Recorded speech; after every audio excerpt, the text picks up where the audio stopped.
Christmas trees, they're cut around Thanksgiving. And Really? then Okay. they're brought way over here from the Northwest and Oregon and Washington, and they're set up in these lots, and they sit out there in a dry climate, in some cases in the sun, and they've started the dying process. So the best thing you can do is get them early.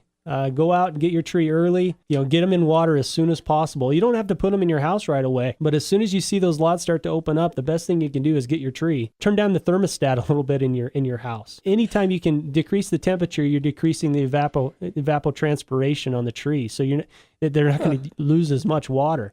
And if trees aren't losing much water, they're conserving it, so they're not going to drop those needles late in December. And sometimes people they'll cut off a quarter of an inch, and the reason they do that is because it's sealed over, and so they cut off that quarter of an inch, and immediately that tree starts siphoning up water, or it's looking for something to siphon. Right. And so you get it in water as soon as possible, and it'll siphon up that water. Well, what happens is we go to our Christmas parties and we forget about it for a couple days, and when we come back, that reservoir is empty, right? And when that reservoir is empty, then it's sealed itself back over, and it starts the dying process all over again. A general rule is per inch caliper of that base. Per inch caliper of that base, you want to put about a quart of water. So most Christmas trees are about 4 inches in diameter at the base, and so you're talking about a gallon of water per day. We have a Master Gardener program, and a Master Gardener program in Washington State. They kept finding all these different home remedies of what to add into the water to make the trees last longer. And they found some really crazy things that homeowners were doing to try to keep their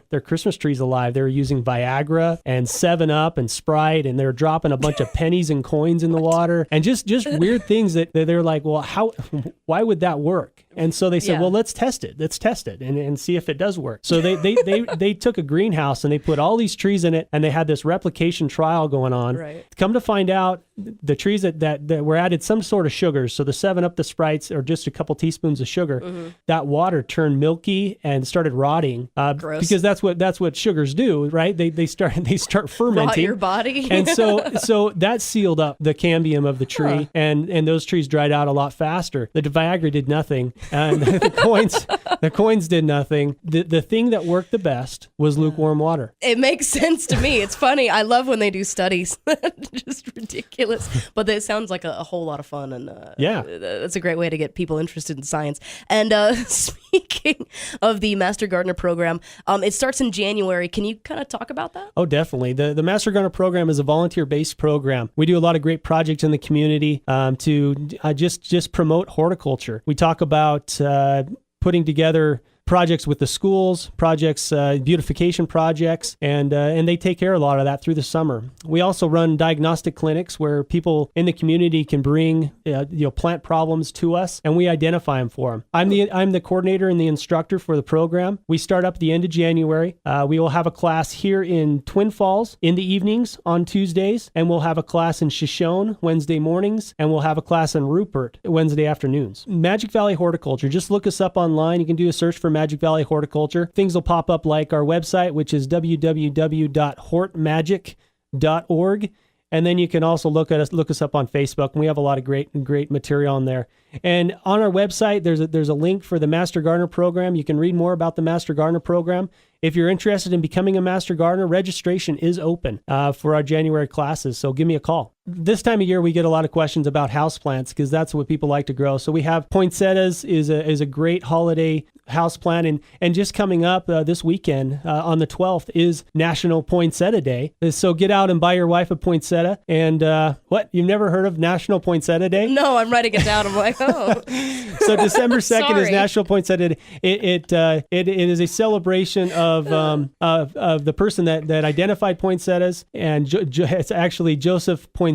Okay. And that was back in the 1800s where he discovered poinsettia. It was a plant that he found down in Mexico. It's beautiful plant. It is. Well, down there it was a weed. And so he took it and started propagating it, and eventually found some varieties that would flower longer and do really well, Cool. in a house setting. And so we celebrate that day. It's basically the flower of Christmas. Yeah. But really, it's not a flower at all. And if you actually look at a poinsettia, those leaves those are leaves that are turning colors. The flowers are actually those little orange things, yellow to orange things in the middle of those leaf bracts. My mind has been blown. I'm serious. That's cool. Wow. Another thing is Christmas cactus. Some of you may have some Christmas cactus blooming right now. They're another great holiday treat. But even though it says cactus, remember that this time of year, especially when it's blooming, it is not drought tolerant. You need to make sure that as soon as that the top of that soil starts to dry out, start watering. Don't let those dry out because they will completely die.